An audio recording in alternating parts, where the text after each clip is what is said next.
دل این شب دستوری صادر شده بود،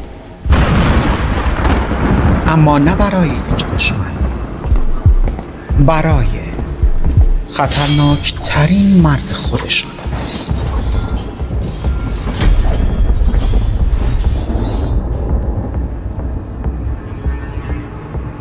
به امپراتور خبر بدید سورنا کشته شد.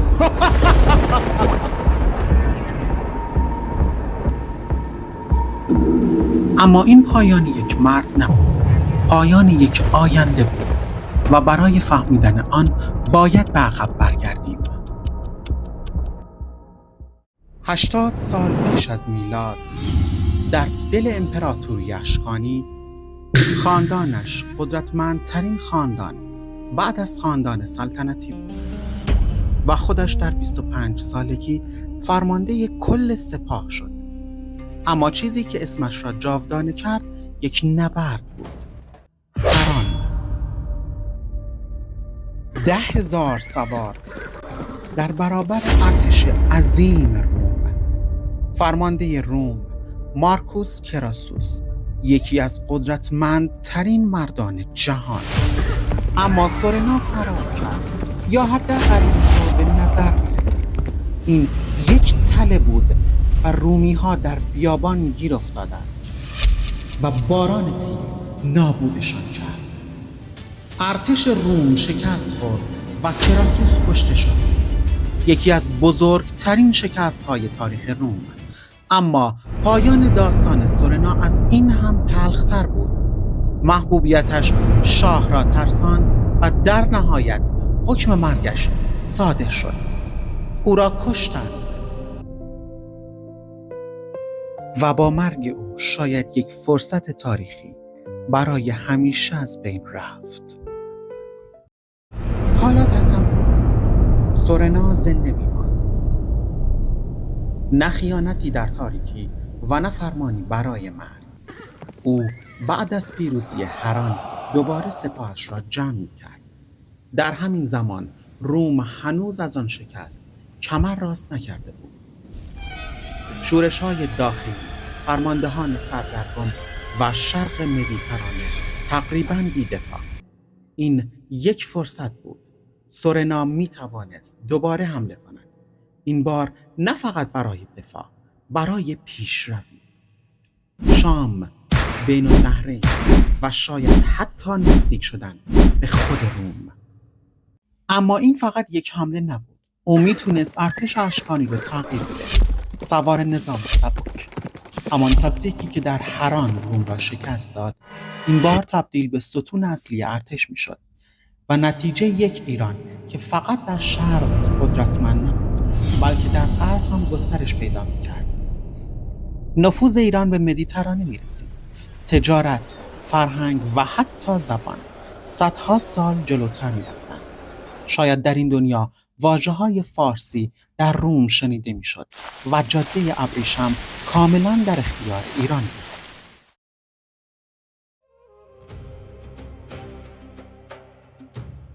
با تغییر ارتش یک امپراتوری قدرتمندتر ساخته می‌شد. تغییری که در آن سواران سبک اسلحه، تیراندازان سریع و مرگبار دیگر یک تاکتیک موقت نبودند، بلکه تبدیل می‌شدند به قلب ارتش اشکانی. حملات سریع و ضربه‌هایی که دشمن حتی فرصت پاسخ نداشت. و پس از اون سورنا شروع می‌کرد به ساختن اتحاد با خاندان‌های اشرافی و حتی قدرت‌های بزرگ منطقه‌ای. اما بعضی از خطرناکترین سلاح‌ها هرگز دیده نمی‌شدند. اطلاعات و شبکه‌ای از جاسوسان که قبل از هر نبرد همه چیز را می‌دانستند. حرکت دشمن، نقاط ضعف و زمان حمله.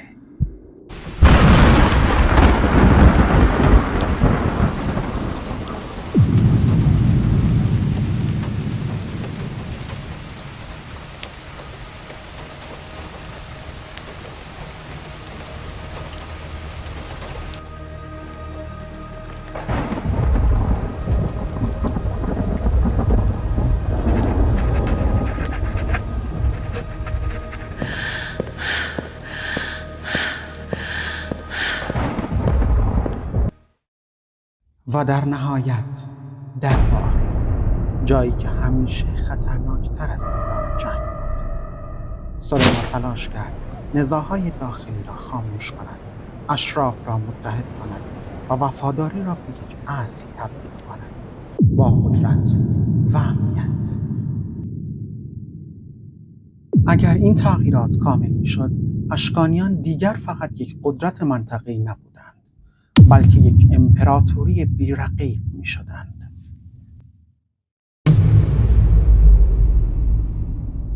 حال در سال 52 پیش از میلاد، ایران زیر فرماندهی سورنا روز به روز قدرت می‌گرفت.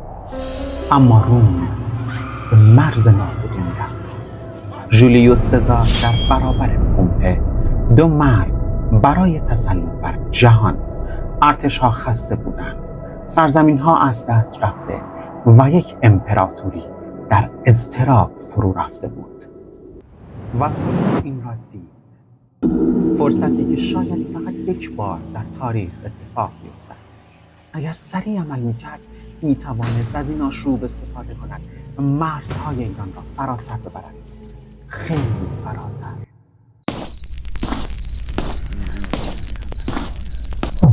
رومی‌ها درگیر جنگ خودشونن و این زمان ماست که درس خوبی به اونها بدیم. درست فرمانده و دمشق و اورشلیم در آستانه سقوطن. اگر این شهرها رو بگیریم، نه تنها قدرتمون بیشتر میشه، بلکه به جهان نشون میدیم که اشکانیان یک امپراتوری بی‌رقیبن. و این تازه آغاز ماجرا. سرزمین هایی که به سرعت فتح شده بودند حالا باید حفظ می شدند. و اینجا بود که تفاوت سورنا آشکار می شد. قدرت باید ریشه می گرفت. همه چیز داشت به یک سیستم تبدیل می شد. سیستمی سریعتر و مرگبارتر. اما میدان جنگ فقط بخشی از ماجرا بود. در سرزمین هایی که به تازگی به دست آمده بودند، قدرت را با شمشیر حفظ نمی کنند.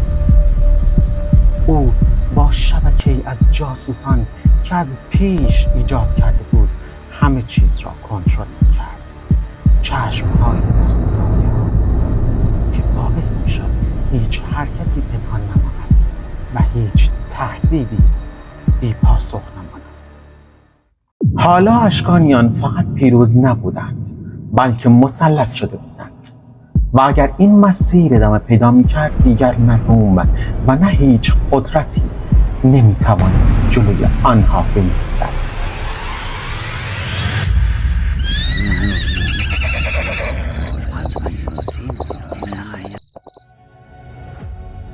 پس از تثبیت قدرت در شرق، سورنا نگاهش را به غرب دوخت.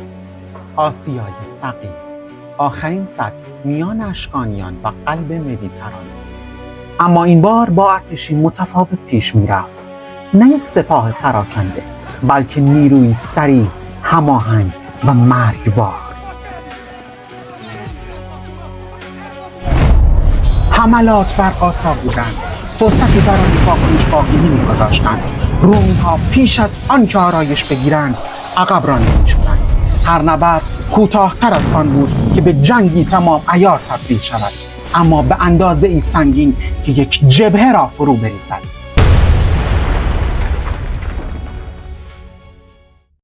سورنا قدم به قدم به بسفر نزدیک می‌شد، گلوگاهی که شرق و غرب را به هم وصل می‌کرد. و حالا تهدید دیگر فقط متوجه مرزها نبود، بلکه مستقیما به یونان و مقدونیه رسیده بود.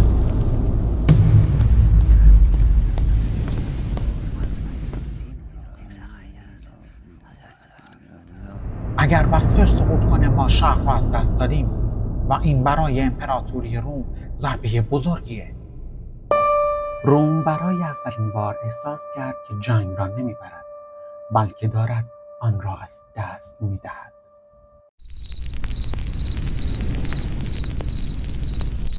این فقط یک فتح نیست. ما داریم آینده رو بازنویسی میکنیم. ورود اشکانیان با آسیای صغیر آغاز تغییری بود که مرزها را جابجا نمی‌کرد، بلکه توازن قدرت جهان را می‌شکست. روم دیگر آن غول شکست ناپذیر نبود. جنگ داخلی از درون می‌سوزاندش و هر روز ضعیف‌ترش می‌کرد.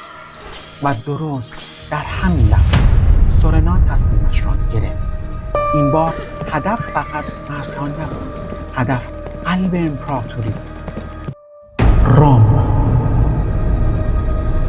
روم با عجله دست به دامان متحدان شرقی شد، اما خیلی دیر بود. شبکه‌ای که سورنا ساخته بود حالا مقابلشان ایستاده بود و این یعنی راه برای بزرگترین حمله تاریخ اشکانیان باز شد. اما آنچه در راه بود فقط یک جنگ نبود. با پیشروی اشکانیان رگ‌های حیاتی جهان یکی یکی در اختیارشان قرار می‌گرفت. جاده‌هایی که شرق و غرب را به هم وصل می‌کردند اکنون زیر سایه یک قدرت واحد بودند. ثروت و فرهنگ از دل این مسیرها جاری می‌شد. قدرت واقعی در کنترل مسیرهاست، نه فقط سرزمین‌ها. اگر این مسیر ادامه پیدا می‌کرد، نه فقط روم بلکه مسیر تاریخ جهان برای همیشه تغییر می‌کرد. اما سورنا فقط به غرب نگاه نمی‌کرد. اون می‌دونست برای شکست یک امپراتوری باید یک جهان بسازه. دست‌هایی از شرق یکی یکی به سوی او دراز شدند. از سرزمین‌های دور چین تا شاهنشاهی‌های هند و قبایل جنگجوی آسیای مرکزی. این بار یک ارتش در حال حرکت نبود، بلکه یک اتحاد در حال شکل گیری بود. صلح ما را متحد می‌کند و اتحاد ما را شکست ناپذیر. و با این اتحاد نه تنها نیرو، بلکه اندیشه، فرهنگ و قدرت در مسیر شرق تا غرب جاری می‌شد.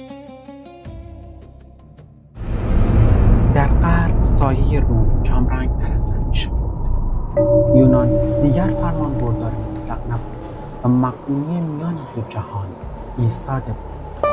در این میان چیزی جدید در حال تولد بود. نه کاملا یونانی، نه کاملا ایرانی، بلکه تمدنی تازه، ترکیبی از هنر، فلسفه و قدرت که میتوانست مسیر تاریخ غرب را تغییر دهد.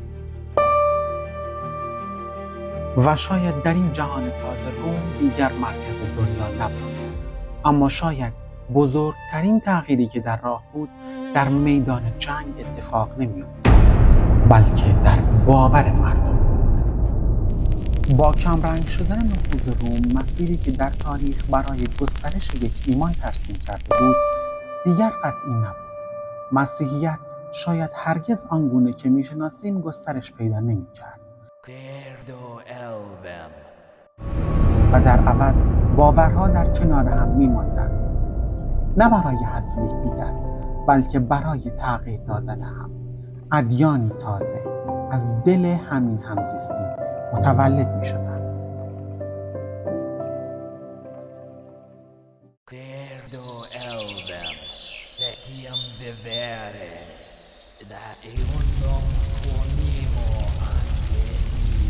آیین ما هنوز زنده است فرمانده سورنا. درست کاهن اعظم، و آیین ما مردم رو در کنار هم نگه می‌داره. و شاید در چنین جهانی نه فقط امپراتوری‌ها بلکه حقیقت شکل دیگری به خود می‌گرفت.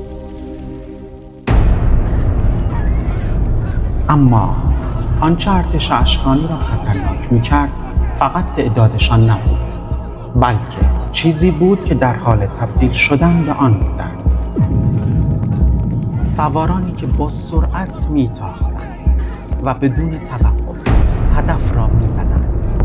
نه یک ارتش، بلکه یگان‌های دقیق، آموزش دیده و مرگبار. کمان‌هایی با برد بیشتر، زره‌هایی سبکتر و جنگجویانی که سریعتر از آن بودند که دیده شوند. هر ضربه حساب شده بود. پیام‌ها در میان دود و آتش جابجا می‌شدند. دستورها پیش از آنکه دشمن بفهمد اجرا می‌شدند. این دیگر یک نبرد سنتی نبود. تبدیل شده بود به ارتشی که نه تنها ممکن بود بلکه میدان نبرد را کنترل می‌کرد. ارتشی که برای تسخیر جهان ساخته شده بود.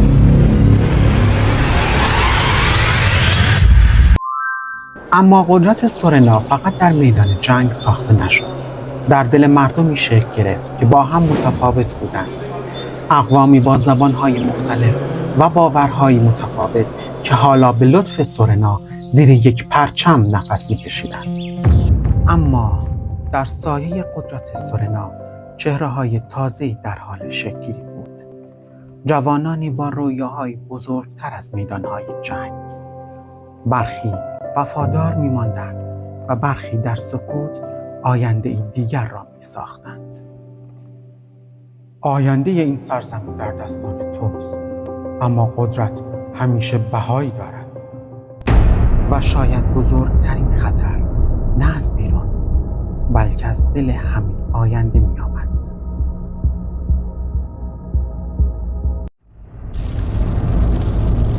با حضور سورنا جهان در آستانه آشوبی عظیم قرار گرفت.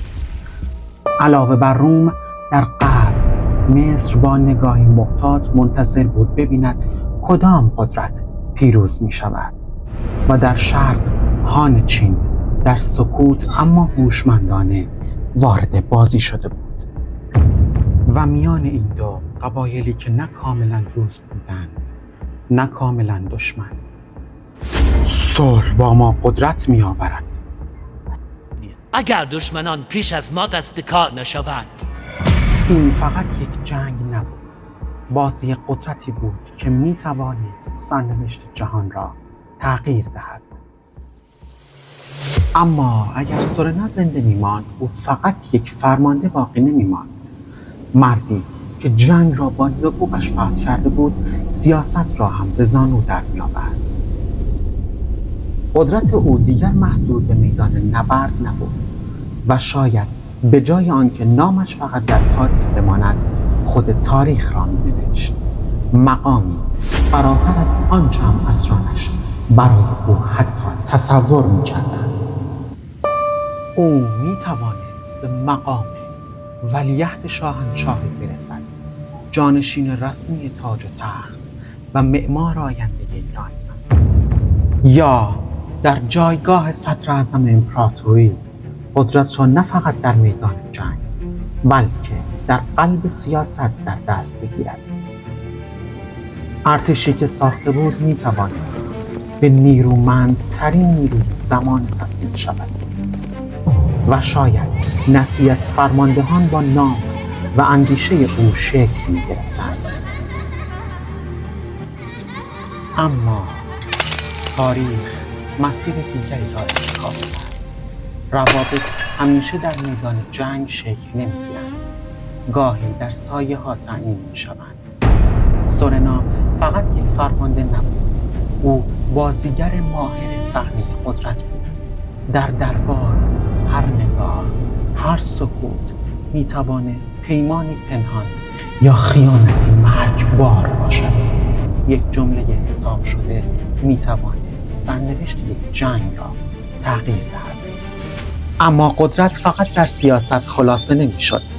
در سایه اقتدار او هنر جان گرفت. معماری رنگی تازه پیدا کرد و ترکیبی از فرهنگ‌ها که امپراتوری را نه فقط قدرتمند بلکه زیبا می‌کرد و شاعران نام سورنا را به افسانه تبدیل کردند. در میان مردم زندگی جریان داشت. بازارها پر رونق‌تر، جشن‌ها پرشورتر، اما این آرامش بهایی داشت. مالیات‌ها سنگین‌تر شد و فشار جنگ بر دوش مردم سایه انداخت و در نهایت قدرت همیشه دشمن می‌سازد. نه فقط در میدان نبرد بلکه در دل دربار. چشم‌هایی که در تاریکی می‌درخشیدند منتظر یک لغزش بودند. و در آن سوی مرزها فرماندهان روم در حال طراحی نقشه دیگر بودند. نشانه‌هایی از تهدید در افق پیدا می‌شد، شورش‌هایی در درون و قدرت‌هایی تازه در بیرون. سورنا می‌دانست این پیروزی‌ها پایان راه نیستند، فقط آغاز مسیری تاریک‌تر و دشوارترند. سورنا، مردی که می‌توانست تاریخ را تغییر دهد، اما تاریخ هرگز منتظر او نماند.